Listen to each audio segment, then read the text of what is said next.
Aujourd'hui, comme responsable des collections, je vais vous montrer les réserves secrètes où se cachent tous nos objets qui ne sont pas montrés dans le musée.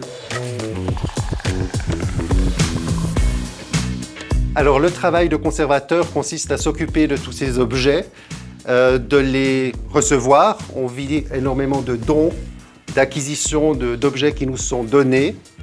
Et ces objets arrivent chez nous. Souvent les gens les découvrent dans leur grenier, comme par exemple cet objet, un jeu de bagatelle, qui date, je pense, du début du XXe siècle. Et voilà, j'ai gagné 50 points.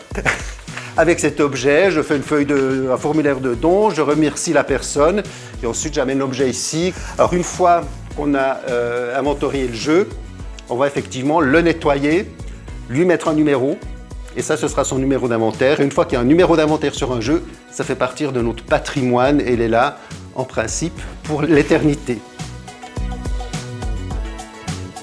Et ensuite, ici, on a ces caisses, par exemple.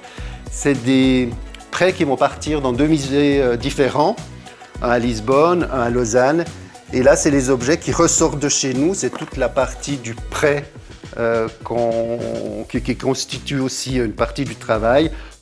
Alors, objets inventoriés, on est à environ 12 500 objets et je pense qu'on arrive autour des 15 000 objets en tout. On a là-haut la place pour le numéro 1 qui n'est plus dans le compactus parce qu'il va être prêté pour une exposition à Lisbonne sur la création de jeux en Chine pour le commerce en Europe.